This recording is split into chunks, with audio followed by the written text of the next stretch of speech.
মদ্যপান, ধূমপান ও মাদক সেবন স্বাস্থ্যের পক্ষে ক্ষতিকর। সানডে সাসপেন্সে আমরা বিভিন্ন ধরনের সাসপেন্সের গল্প প্রচার করে থাকি, ভূত, গোয়েন্দা, অলৌকিক ইত্যাদি। ভূতের গল্পে অনেক সময় আমরা দেখেছি সেখানে ব্ল্যাক ম্যাজিক, দেবদেবী, ঝাড়ফুঁক, তন্ত্রমন্ত্র ইত্যাদির উল্লেখ থাকে। গল্পের লেখক রোমাঞ্চকর আবহাওয়া বা প্লট তৈরির খাতিরেই এগুলো ব্যবহার করে থাকেন, কোনো রকম কুসংস্কার বা অযৌক্তিক ভীতিকে প্রশ্রয় দেবার জন্য নয়। আমরা আশা করব সানডে সাসপেন্সের শ্রোতারাও সংস্কার মুক্ত হয়ে খোলা মনে গল্প শোনার আনন্দেই এই গল্পগুলি গ্রহণ করবেন। বাংলা সাহিত্যের রোমাঞ্চকর কিছু গল্প দিয়ে সাজানো আমাদের এই বিশেষ নিবেদন সানডে সাসপেন্স। আজ আপনার জন্য তারাদাস বন্দ্যোপাধ্যায়ের লেখা তারানাথ তান্ত্রিকের গল্প জরাসুর। তারাদাস বন্দ্যোপাধ্যায় প্রখ্যাত কথা সাহিত্যিক বিভূতিভূষণ বন্দ্যোপাধ্যায়ের একমাত্র পুত্র। জন্ম ব্যারাকপুরে 1947 সালের 15ই অক্টোবর, মৃত্যু 2000 সালের 18ই জুলাই। বাবার মতোই করেছেন শিক্ষকতা। রাজ্যের তথ্য ও সংস্কৃতি বিভাগের ডেপুটি ডিরেক্টর ছিলেন। তার লেখা উল্লেখযোগ্য গ্রন্থ কাজল এবং কাজলের পরের পর্ব তৃতীয় পুরুষ। আজকের গল্পটি আমরা নিয়েছি মিত্র ও ঘোষ থেকে প্রকাশিত তারানাথ তান্ত্রিক বইটি থেকে। প্রধান চরিত্রে তারানাথ এবং তারানাথের ঠাকুরদা। গল্প পাঠে মীর ও সোমক। গল্পের সূত্রধার আমি, অগ্নি। শুরু হচ্ছে জরাসুর।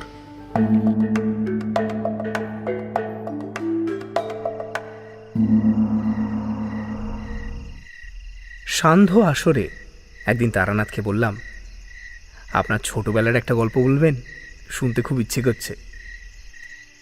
দেখলাম তারানাথের চোখ কেমন স্বপ্নীল আর ভাষা ভাষা হয়ে এসেছে। শৈশবের স্মৃতি সব মানুষকেই উদাস করে দেয়। কিশোরী বলল, যা ইচ্ছে বলুন, তুচ্ছ ঘটনাও আপনার বলার গুণে ভালো লাগে। আচ্ছা, আপনার পরবর্তী জীবন যে এরকম হবে ছোটবেলায় তার কোনো আভাস পাননি না? উত্তরে তারানাথ কিশোরীর দিকে তাকিয়ে বলল, আমার সিগারেট ফুরিয়ে গিয়েছে।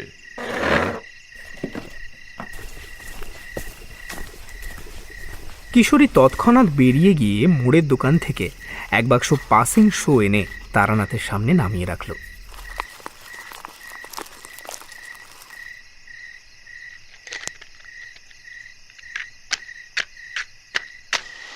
একটা সিগারেট ধরিয়ে চোখ বুজে তৃপ্ত মুখে ধোঁয়া ছেড়ে তারানাথ বলল, সত্যি কথা বলতে কি, আজ দুদিন একটা পয়সাও আমদানি হয়নি। না হাত দেখা, না সস্তয়ন, না কিছু। সংসারের নৌকো একেবারে বালির চড়াই ঠেকে গিয়েছে। তাই আর লজ্জা করলাম না, সিগারেটটা চেয়েই নিলাম। কিশোরী বলল, পৃথিবীতে কিছু না দিলে কিছু পাওয়া যায় না। গল্প শোনারও একটা দক্ষিণা আছে বই কি। আপনি রোজ রোজ গল্প বলবেন আর পরিবর্তে আমরা কিছুই দেব না, তাও কি হয়? ভালো, তোমার দেওয়াটা তুমি সুন্দর কথা দিয়ে ঢেকে দিলে। ফাঁকিটা ধরতে পারলাম বটে, তবুও আমার নেওয়ার লজ্জাটা ঢাকা পড়ল। বেশ, কতকের দক্ষিণা বলেই নিলাম না হয়। বাইরে শেষ বিকেলের আলো গাঢ় হয়ে এসেছে। বৈঠকখানার জানলা দিয়ে কিছুক্ষণ বাইরে তাকিয়ে থাকলো তারানাথ। তারপর একটা নিঃশ্বাস ফেলে বলল, ছোটবেলার কথা মনে পড়লে বুকের ভেতরটা কেমন কেমন করে। কোথায় গেল সেই সব সবুজ মাঠ, মুক্ত হাওয়া, আমতলায় ছুটোছুটি করে বেড়াবার দিন। আর এই এখন কোথায় পড়ে আছি দেখো, নোংরা পরিবেশ, ঘরের মধ্যে দিনের বেলা অন্ধকার, নর্দমা থেকে পাঁকের গন্ধ ভেসে আসে সারাদিন। না, সেসব দিন আর ফিরবে না, ফেরে না। তারপর সবকিছু ঝেড়ে ফেলবার ভঙ্গিতে হাত নেড়ে তারানাথ বলল, যাক, যা গিয়েছে তা তো আর ফিরবে না, বরং আমার স্মৃতিতেই সমস্ত উজ্জ্বল হয়ে থাক। সিগারেটের শেষ অংশটা ছাইদানি হিসেবে ব্যবহৃত একটা নারকেলের মালার মধ্যে গুঁজে দিয়ে তারানাথ বলল, একটা ঘটনা বলি শোনো। বহুদিন আগেকার কথা। আমার 8-9 বছর বয়সের। একে ঠিক অলৌকিক বা অপ্রাকৃত ঘটনা বলা যায় কিনা জানি না, কারণ বাহ্যত তেমন কোনো কাণ্ড ঘটেনি। তবে শ্রেণী বিভাগ না করতে পারলেও গল্পটা তোমাদের ভালোই লাগবে। তোমরা তো জানো আমি গ্রামের ছেলে। বিরাট ধনী না হলেও আমাদের অবস্থা নিতান্ত খারাপ ছিল না। ঠাকুরদার তো ছোটখাটো একটা তালুকই ছিল। আমি সংসারী না হওয়ায় আমার দুই ভাই বাবার মৃত্যুর পর সব নষ্ট করে ফেলে। ঠাকুরদা ছিলেন ভয়ানক রাশভারী মানুষ। সমস্ত বৈষয়িক ব্যাপার তিনিই দেখতেন। তিনি বেঁচে থাকতে বাবা কেবল মাছ ধরে বেড়াতেন, আর কিছু করবার ছিল না বলে। ঠাকুরদা যে কেবল পয়সা চিনতেন বা মামলা করে বেড়াতেন তা কিন্তু নয়।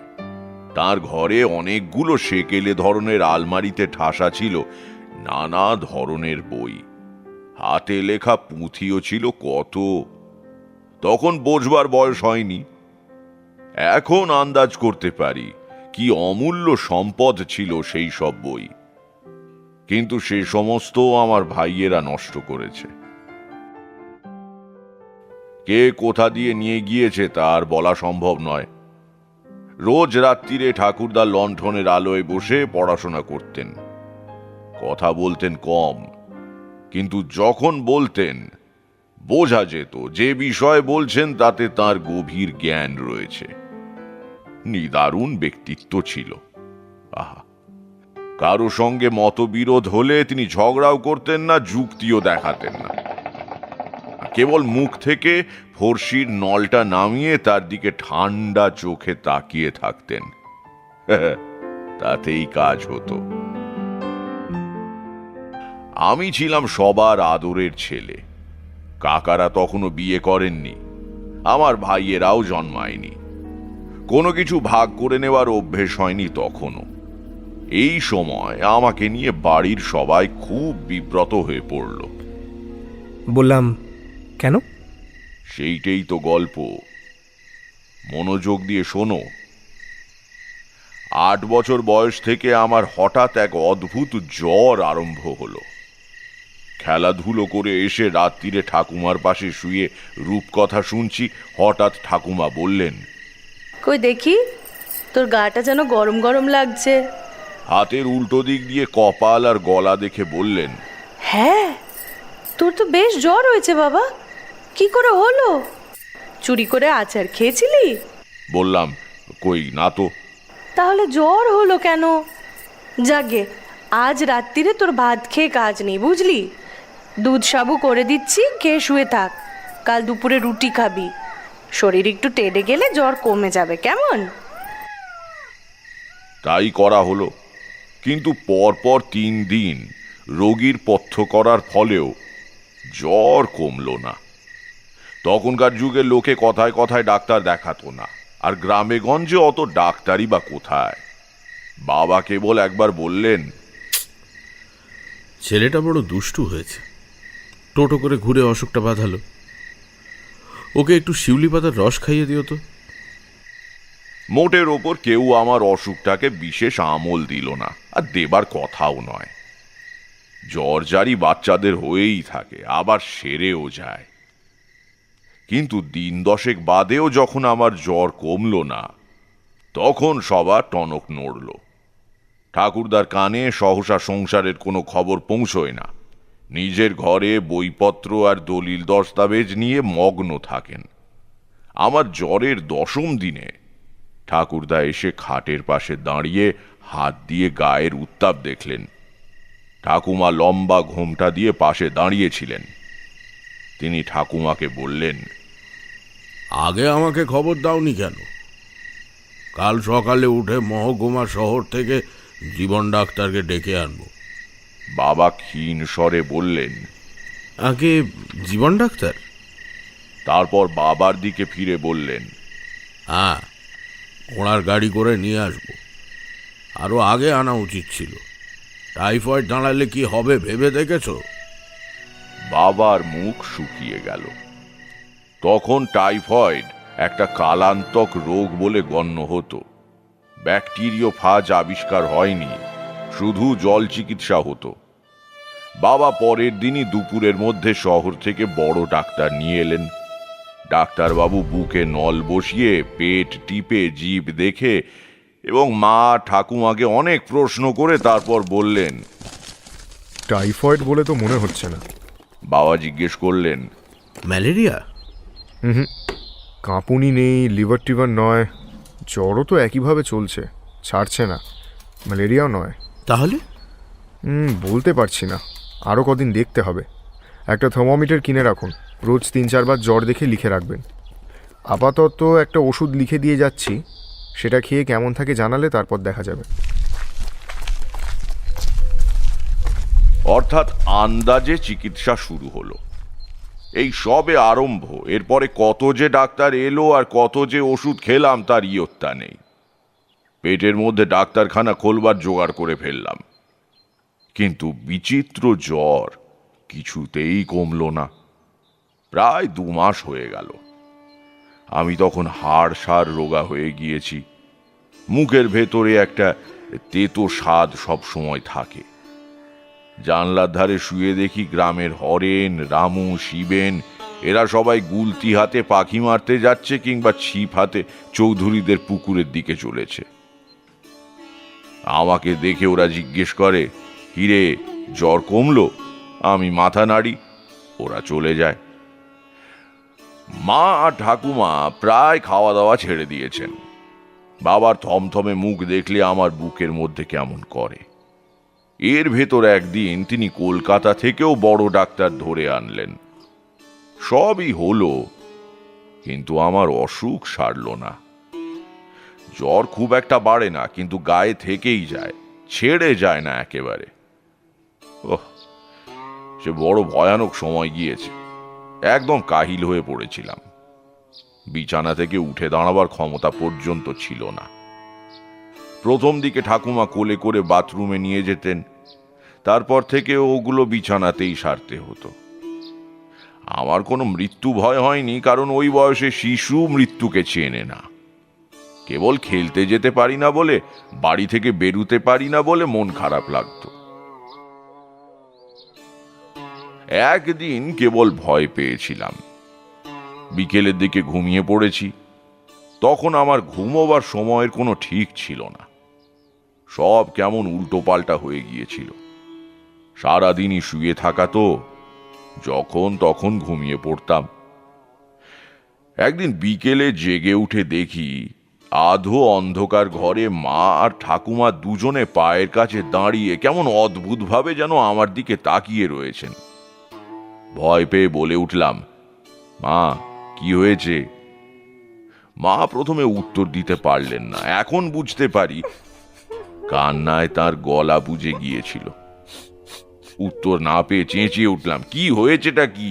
তোমরা অমন করে তাকিয়ে রয়েছো কেন? ঠাকুমা এগিয়ে এসে আমাকে বুকের ভেতর জড়িয়ে ধরে বললেন, এ কি, কিছু হয়নি, চিৎকার করছিস কেন? থাম বাবা থাম, শরীর অস্থির করবে। আর মা কথা বলছে না কেন? পুজো করতে যাবে কি না তাই। এই তো চান করে এলো, আজ যে বৃহস্পতিবার, পুজো না করে কথা বলতে নেই বাবা। তখনকার মতো চুপ করে গেলাম বটে, কিন্তু আমার বালক মনে ঘটনাটা গভীর ছাপ ফেলল। জ্বরের ঘোরে ঘুম থেকে উঠলে এমনিতেই মস্তিষ্ক যথাযথ কাজ করে না, তার উপর অন্ধকার ঘর, মায়ের অমনভাবে তাকিয়ে থাকা। এই প্রথম আবছাভাবে অনুধাবন করতে পারলাম আমার বুঝি জটিল কিছু একটা হয়েছে, এবং সেজন্য বাড়ির সবাই খুব চিন্তিত। 2 মাস হয়ে যাবার পর ঠাকুরদা বাবাকে আবার কলকাতা পাঠালেন। যে বড় ডাক্তার আমাকে একবার দেখে গিয়েছিলেন তাকে আবার নিয়ে আসা হলো। ডাক্তারবাবু অনেকক্ষণ ধরে আমাকে দেখলেন, নানা রকম জিজ্ঞাসাবাদ করলেন, তারপর চুপ করে বসে রইলেন। খাটের এধারে ঠাকুমা দাঁড়িয়েছিলেন। বললেন, কেমন বুঝলেন ডাক্তারবাবু? ডাক্তার হাত জোড় করে বললেন, আমাকে আর লজ্জা দেবেন না, আমি কিছুই বুঝতে পারছি না। সব রকম পরীক্ষা হয়ে গেছে, জ্বর ছাড়া অন্য কোনো উপসর্গও নেই। এই অবস্থায় কি চিকিৎসা করব? অন্য ডাক্তার হলে লজ্জা বাঁচানোর জন্য যা হোক কিছু প্রেসক্রিপশন করে দিয়ে যেত, কিন্তু তা করতে আমার বিবেকে বাধে। অনেক অনুরোধেও তিনি ফি নিলেন না। বললেন, না মশাই, টাকা আমি নিতে পারবো না, এখনো পুরোপুরি চশমখোর হতে পারিনি। যদি একান্তই না ছাড়েন তবে আমার ফেরবার ভাড়াটা বরং দিন। গ্রাম্য বাঙালি পরিবারের যা বৈশিষ্ট্য, এরপর সবাই দৈব ওষুধের সন্ধানে ব্যস্ত হয়ে পড়লেন। নারায়ণপুরে কে নাকি ঠাকুর পেয়েছে, সেখানে গিয়ে ধর্ণা দিলে ওষুধ পাওয়া যায়। নারায়ণপুর আমাদের গ্রাম থেকে প্রায় 20-25 মাইল দূরে। অন্য কেউ গেলে হবে না, রোগীকেও অবশ্যই যেতে হবে। তা অম্লশূলের বা মৃগীর রোগী হলে না হয় গেল, কিন্তু 2 মাস ভুগে আমি তখন বিছানা ছেড়ে উঠতে পারি না। আমি অত পথ যাব কিভাবে? বাবা ভেবে ভেবে উপায় বের করলেন। ঘোড়ার গাড়িতে যেতে পারবো না, কারণ ঝাঁকুনিতেই মরে যাব তাহলে। তা বাবা বললেন, ওকে পালকিতে করে নিয়ে যাব। দাঁড়াও, পালকির ব্যবস্থা করি।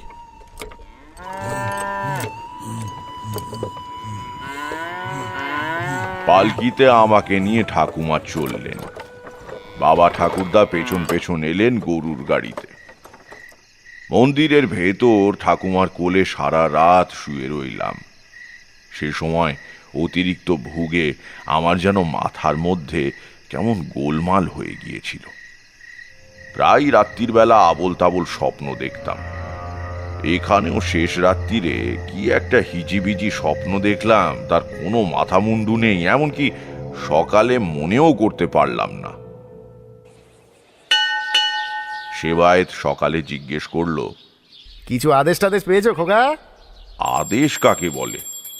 ঘাবড়ে গিয়ে বললাম, আগে না তো, তবে একটা স্বপ্ন দেখেছি। কি স্বপ্ন? তা সেটা তো এখন আর মনে পড়ছে না। সেবায়েত বলল, তা যাকগে, ওই দেখলেই হবে। তারপর কি সব পুজো টুজো দেওয়া হলো, একটা মাদুলি ঝুলিয়ে দেওয়া হলো আমার হাতে। সেবায়েত কোষায় করে অনেকখানি চরণামৃত এনে আমাকে হাঁ করে খাইয়ে দিল। তাতে বহুদিনের ফুল বেলপাতার গন্ধ। আবার পালকি করে বাড়ি। মাদুলিতে কি ফল হলো তা বুঝতে পারা গেল না, কিন্তু চরণামৃত খেয়ে জ্বরের ওপর আমার হলো ভয়ানক পেট খারাপ। অসুখ চলতেই লাগলো। 10 দশেক বাদে বাবা একদিন টান দিয়ে মাদুলিটা ছিঁড়ে বাইরে ফেলে দিলেন। একদিন সময় সন্ধেবেলা, পরিষ্কার মনে পড়ছে দৃশ্যটা। ঠাকুরদা এসে আমার বিছানার পাশে দাঁড়ালেন। বাবা বাইরের কাজকর্ম সেরে আগে থেকেই এসে বসেছিলেন। ঠাকুরদা কিছুক্ষণ চুপ করে আমাকে দেখে বললেন, কেমন আছিস রাজ? ভুগে ভুগে কেমন আছি বোঝবার ক্ষমতা লুপ্ত হয়ে গিয়েছিল। তাই বললাম ভালো আছি। ঠাকুরদা বললেন, তোর জন্য একটা পুজো করা হবে, বুঝলি? তাহলেই তোর অসুখ সেরে যাবে। বাবা অবাক হয়ে জিজ্ঞেস করলেন, পুজো? কি পুজো? ঠাকুরদা আমার পায়ের কাছে বিছানায় বসলেন, তারপর বললেন, কাল রাত্রিরে পড়তে পড়তে একটা জিনিস পেলাম। ভগবানই পাইয়ে দিলেন বলতে পারো। আমার ঠাকুরদা নরনাথ ঘোর তান্ত্রিক ছিলেন, তা তো তোমরা জানোই। তন্ত্র সাধনার ওপর অনেক বই ছিল তার মধ্যে বেশিরভাগই হাতে লেখা পুঁথি। কিছু কিছু নষ্ট হয়েছে, কিছু কিছু চুরি গিয়েছে, আবার কিছু কিছু রয়েও গিয়েছে। তারই একটা বই পড়তে গিয়ে কাল রাত্রিরে একটা ঘটনা পড়লাম, বুঝলে? ঠাকুমা বললেন, কি গো? লেখক বলছেন, যদি কারুর দীর্ঘদিন ধরে কালান্তক জ্বর চলতে থাকে এবং কিছুতেই সে জ্বর না সারে, তাহলে বুঝতে হবে তাকে জরাসুরে আক্রমণ করেছে। জরাসুর আবার কি? ঠাকুরদা বিব্রত হয়ে বললেন, সে তোমাকে বোঝানো কঠিন হবে। জরাসুরকে দেবতাও বলতে পারো, আবার উপদেবতাও বলতে পারো। এরা শুধু অনিষ্টই করতে পারে। পুঁথিতে লিখছে, জরাসুরের বিধিমতো পুজো করলে জ্বর কমে যায়। ঠাকুমা শঙ্কিত গলায় বললেন, না না, ও পুজো তোমায় করতে হবে না। ঠাকুরদা বললেন, কেন? ওসব ঠাকুরের নাম শুনিনি কখনো। আর কি বা নামের চিরি, শুনলেই শরীর হিম হয়ে আসে। দরকার হলে চেনা জানা ঠাকুরের পুজো করো, ও তোমায় করতে হবে না কো। ঠাকুরদা বাধা পেয়ে রেগে গেলেন। তিনি কারো পরামর্শে মত বদলাবার পাত্র ছিলেন না, নিজে যা ভালো বুঝতেন তাই করতেন। বললেন, বকো না, আমি কি আমার নাতির খারাপ চাই? আমি ঠিকই করছি। আমার ঠাকুরদার পুঁথি বহুদিন আগের মস্ত এক সাধকের লেখা, তা কি কখনো ভুল হতে পারে? ভগবান পাইয়ে দিয়েছেন। তাই পুজো করবে কি করে? মন্তর তন্তর পাবে কোথায়? ঠাকুরদা খুশি হয়ে বললেন, আরে ওইটাই তো মজা। জরাসুরের পুজোর সমস্ত বিধি ওই বইতে সংস্কৃতে লেখা আছে, দেখবে? দাঁড়াও দেখাচ্ছি। একটু বাদেই ঠাকুরদা তাঁর পুঁথি নিয়ে ফিরে এলেন। পুরনো দিনের হাতে তৈরি কাগজের পুঁথি, তাতে মোটা খাগের কলমে কালো কালিতে লেখা অক্ষর। বলা বাহুল্য, মা বা ঠাকুমা কেউই বিন্দু বিসর্গ বুঝলেন না, কিন্তু ঠাকুরদা মহা উৎসাহে গড়গড় করে দুর্বোধ্য সংস্কৃত পড়ে গেলেন অনেকখানি।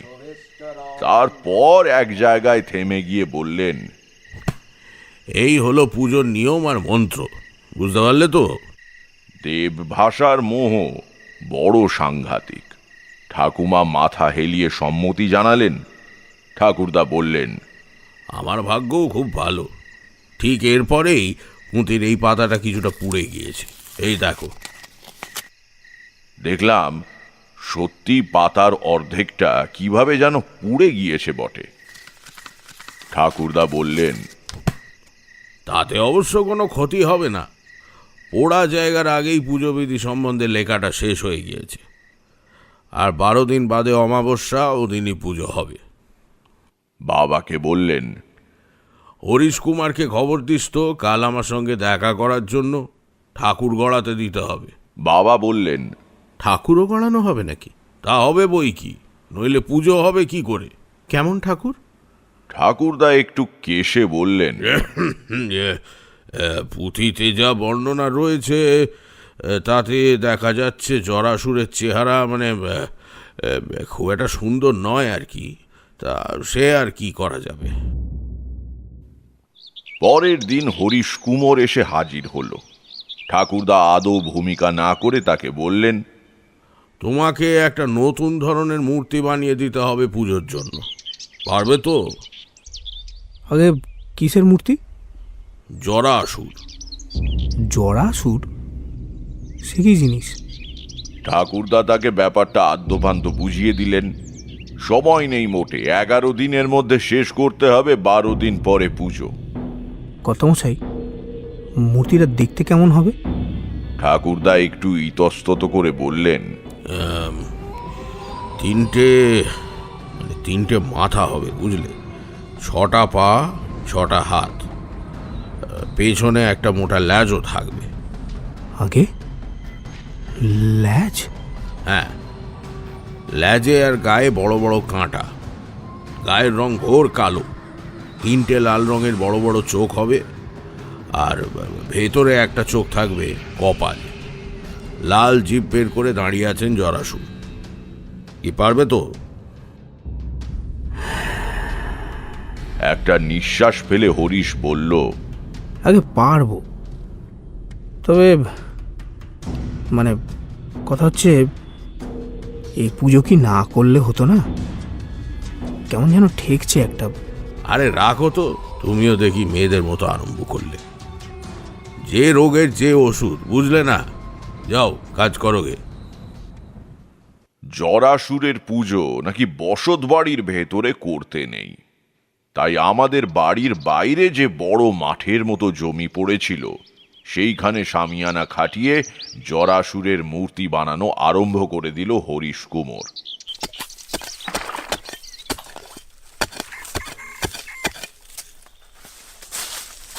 ইতিমধ্যে গ্রামে এবং গ্রামের বাইরে রটে গিয়েছে ঠাকুরদা নাতির অসুখের জন্য কি এক বিকট মূর্তি বানিয়ে পুজো করছেন। রোজ সকাল থেকে শামিয়ানার তলায় ব্যাপারটা চাক্ষুষ দেখবার জন্য ভিড় লেগে থাকত। হরিশ কুমোরও ওস্তাদ লোক, এখন বুঝি মানুষটা খাঁটি শিল্পী ছিল। কেবলমাত্র বর্ণনা শুনে অভূতপূর্ব কিছু সৃষ্টি করা চারটিখানি কথা নয়। সুন্দরকে যে সৃষ্টি করে সে যেমন বড় শিল্পী, আবার ভয়ানক বিভৎস রস যে সৃষ্টি করতে পারে সেও বড় শিল্পী বৈকি। হরিশ মাথা ঘামিয়ে এমন এক বিকট মূর্তি তৈরি করলো যা দেখে পুজোর দিন আমার হৃৎকম্প উপস্থিত হয়েছিল।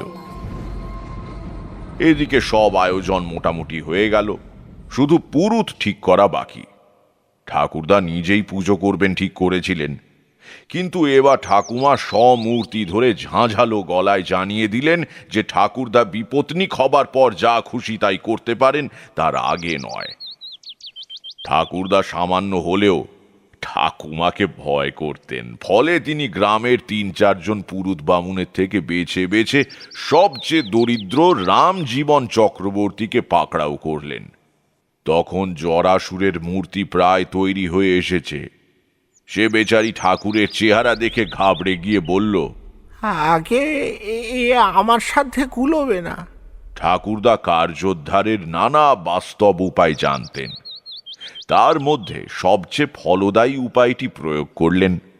ঠান্ডা গলায় বললেন, ও তোমার অসুবিধা হবে বলছো? থাক তাহলে, জোর করে কাউকে দিয়ে কোনো কাজ করানো উচিত নয়, বিশেষত পুজো। আচ্ছা, সাঁতরাগাছি থেকেই তাহলে পুরুত আনাতে হবে দেখছি।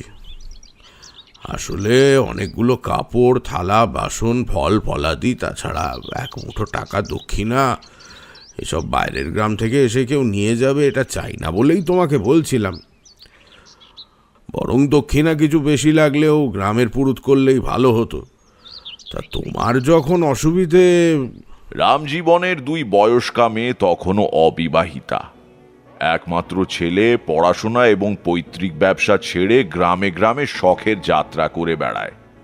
কাজেই রামজীবন ইতস্তত করে বললেন, আগে না অসুবিধে আর কি, তবে নিয়ম কানুন জানি নে, তাই এ পুজো তো বড় একটা হয় না। নিয়ম আমি তোমাকে বলে দেব।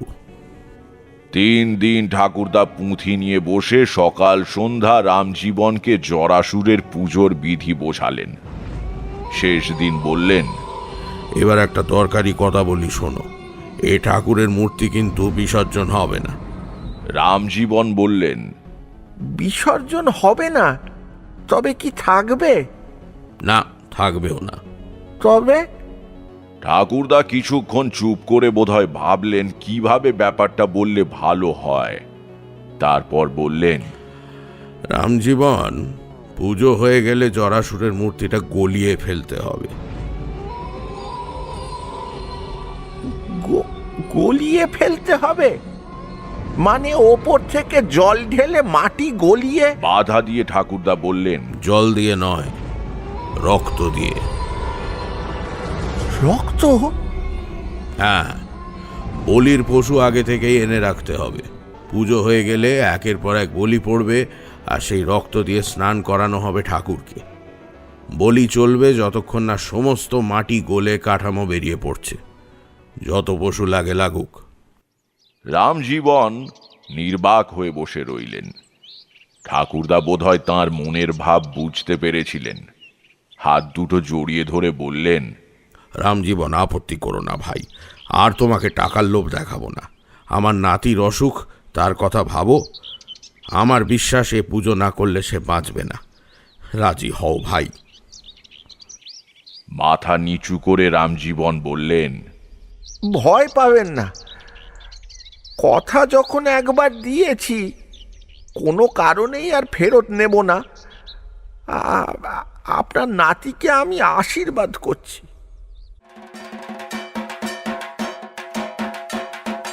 এইভাবে অমাবস্যা এলো। ভোর থেকে বাইরে পুজোর জায়গায় জোড়া ঢাক বাজছে। আগের রাত থেকে বাড়ির কেউ আর ঘুমোয়নি। মা এবং ঠাকুমা সারা রাত জেগে পুজোর সাজ করে দিয়েছেন। সাধারণত সেই সময় কারো বাড়ি কোনো কাজ উপস্থিত হলে পাড়ার সবাই সাহায্য করতে আসতো। কিন্তু জরাসুরের মূর্তি দেখে কারও সে সদিচ্ছা জাগেনি। তবে আগে না এলেও পুজোর দিন সকাল থেকেই আশেপাশের 4-5খানা গ্রাম থেকে লোকজন এসে ভিড় করল। তাদের মধ্যে মূর্তির সামনে কুশাসনের উপর স্নান করে গরদের কাপড় পরে বসে আছেন রামজীবন চক্রবর্তী। তার হাতে কোষ্ঠীর মতো গোল করে পাকানো কাগজ, তাতে তিনি ঠাকুরদার পুঁথি থেকে পুজোর মন্ত্র নকল করে নিয়েছেন। বেলা 9টা নাগাদ ঠাকুরদা আমার বিছানার পাশে এসে কপালে হাত দিয়ে জ্বর দেখলেন। তারপর নরম গলায় জিজ্ঞেস করলেন, খুব কি কষ্ট হচ্ছে দাদু? বললাম, হ্যাঁ। মাথায় হাত বুলিয়ে দিয়ে ঠাকুরদা বললেন, আর ভয় নেই, এইবার সেরে যাবে। নাও ওঠো দেখি, আমার সঙ্গে চলো। ঠাকুমা বললেন, না না, ওকে কোথায় নিয়ে যাচ্ছ?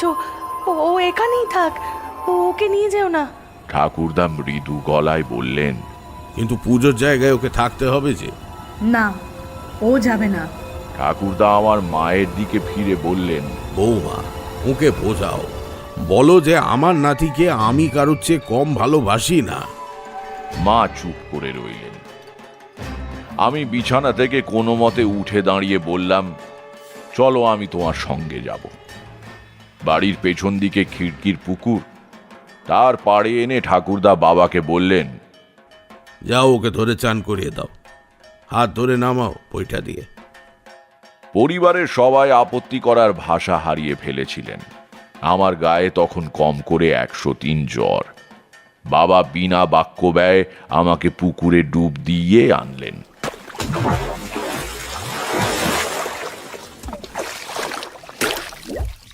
ঠাকুরদার হাতে গামছা আর নতুন কাপড় ছিল। সেই কাপড় পরে পুজোর জায়গায় গেলাম। সব লোক যেন কেমন ভাবে আমার দিকে তাকিয়ে রয়েছে। ঠাকুরের মূর্তির সামনে বসে ওপর দিকে তাকালাম।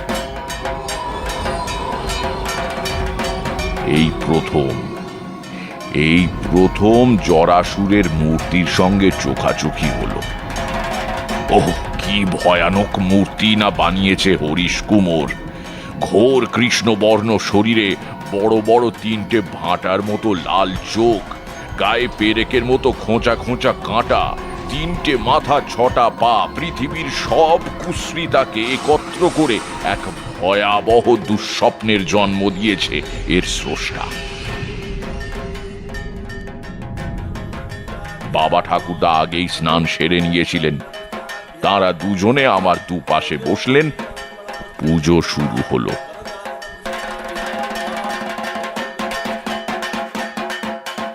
চারদিকে বেদম ঢাকের আওয়াজ, ধুনোর ধোঁয়ায় চারদিক অন্ধকার। রামজীবন চক্রবর্তী দৃপ্ত স্বরে মন্ত্রপাঠ করে চলেছেন।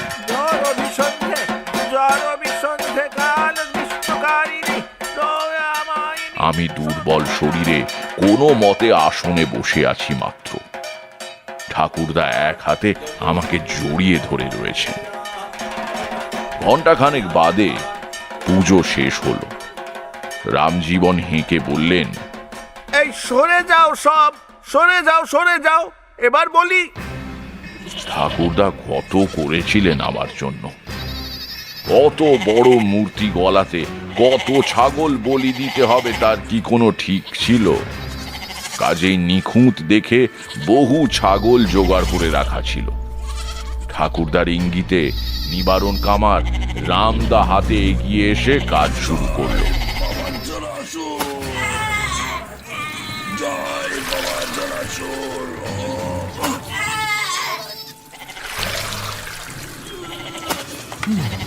সমবেত সবাই নির্বাক আতঙ্কে তাকিয়ে দেখছে।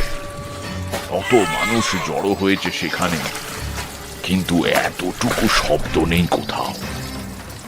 জরাসুরের শরীর বেয়ে গড়িয়ে পড়ছে টাটকা রক্তের ধারা। সেই লাল রক্তে স্নান করে বিকট মূর্তিকে যেন বিকটতর লাগছে। একটু একটু করে ধুয়ে যাচ্ছে রং, গলে যাচ্ছে চোখ মুখ, বিকৃত অর্ধগলিতাঙ্গে কি বিভৎস হাসি হাসছে দুঃস্বপ্নের দেবতা।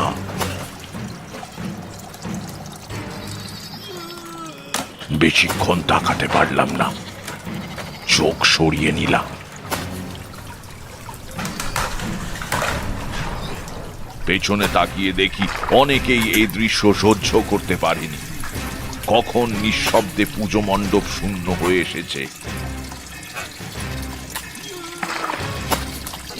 সেই শূন্যতার মধ্যে কেবল একটু বাদে বাদে উঠছে নামছে নিবারণ কামারের রামদা। তারও চোখ জরাসুরের মতো লাল হয়ে উঠেছে, সর্বাঙ্গে চকচকে ঘাম।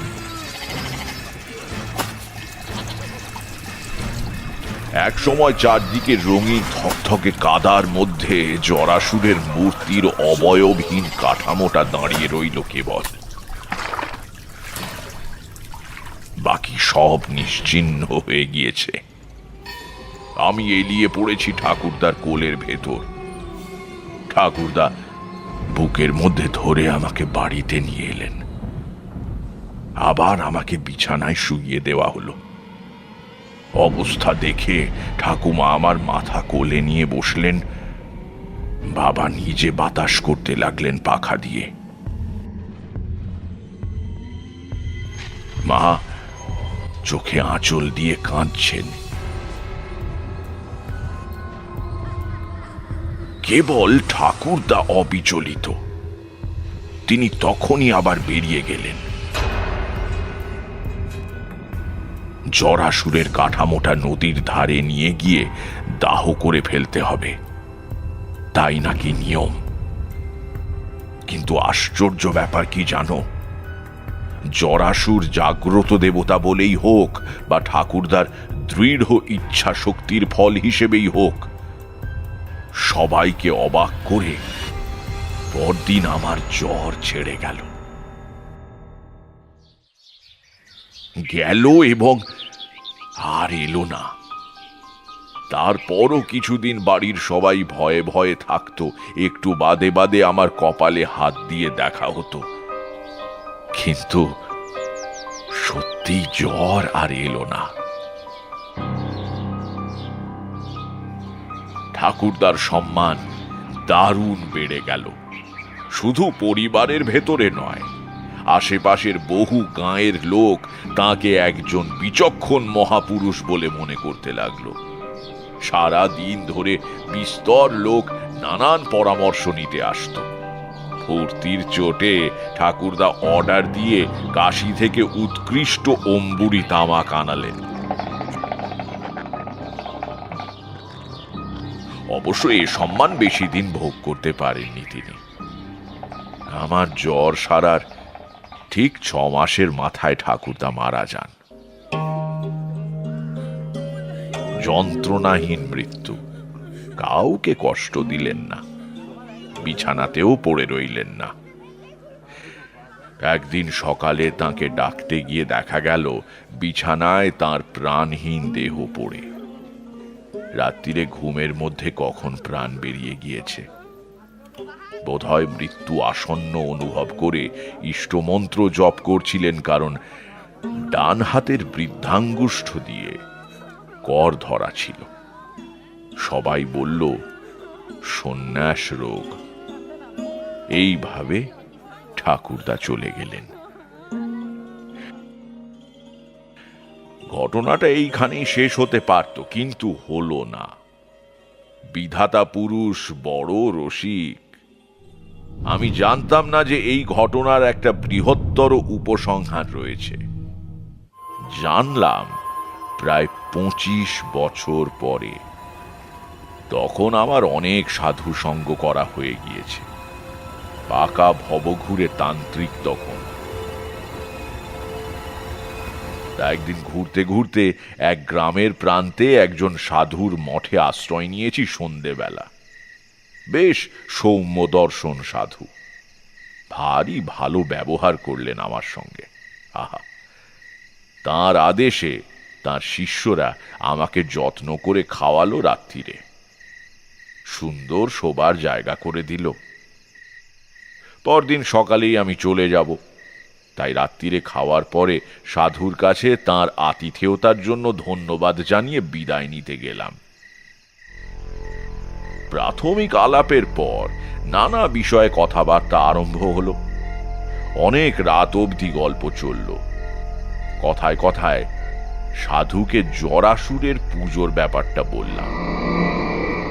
সে কি? শুনে সাধু চমকে আমার দিকে তাকিয়ে বললেন, তোমার ঠাকুরদা জরাসুরের পুজো করেছিলেন? সে যে বড় সাংঘাতিক দেবতা, তার কথা তোমার ঠাকুরদা জানলেন কি করে? বললাম, ঠাকুরদার অনেক পুরনো পুঁথি ছিল, আমাদের পারিবারিক সম্পত্তি তাতেই পেয়েছিলেন। সাধু বললেন, কিন্তু সমস্ত বিবরণ পড়েও তিনি পুজোয় নেমেছিলেন? পুজোর সংকল্প কার নামে হয়েছিল? বললাম, ঠাকুরদার নামেই। বাবা নিজের নামে করতে চেয়েছিলেন, ঠাকুরদা রাজি হননি। পুঁথিটা আস্ত ছিল? এবার আমার মনে পড়ে গেল। বললাম, না, শেষের পাতার অর্ধেকটা কিভাবে যেন পুড়ে গিয়েছিল। অবশ্য তাতে কোনো ক্ষতি হয়নি। সাধু বললেন, হয়েছে, ক্ষতি হয়েছে। অবাক হয়ে বললাম, কিরকম? সাধু উঠে গিয়ে ভেতর থেকে একটা পুঁথি নিয়ে এলেন। আমাকে বললেন, এই দেখো, আমার কাছেও একখণ্ড আছে। শেষ পাতা পুড়ে না গেলে ঠাকুরদা দেখতে পেতেন জরাসুরের পুজোর নিয়মের শেষে সাবধান করে দিয়ে লেখা আছে, যার নামে সংকল্প হবে 6 মাসের মধ্যে তার মৃত্যু অবধারিত। 6 মাস পরেই তো তোমার ঠাকুরদা মারা গিয়েছিলেন বলছো। আমি নির্বাক হয়ে বসে রইলাম। আজ কোথায় বা স্নেহময় ঠাকুরদা, কোথায় বা ঠাকুমা, মা, বাবা, সব স্বপ্নের মতো মিলিয়ে গিয়েছে। একটু পরে বললাম, সাধুজি, আপনার বোধহয় একটু ভুল হচ্ছে। উনি বিস্মিত হয়ে বললেন, ভুল? হ্যাঁ, ও পাতাটা আস্ত থাকলেও ঠাকুরদা পুজো করতেন। আমি ঠাকুরদার নয়নের মণি ছিলাম। সাধু চুপ করে রইলেন। আমিও আর কিছু বললাম না, কিন্তু আর একটা কথা আমার মনে ঘোরাফেরা করছিল। এখন তা আমার দৃঢ় বিশ্বাস। তা হচ্ছে এই যে, ঠাকুরদা নিজেই ও পাতার শেষটা পুড়িয়ে ফেলেছিলেন, পাছে কেউ পড়ে ফেলে তাকে বাধা দেয় তাই। আমাকে ঠাকুরদা বড়ই ভালোবাসতেন।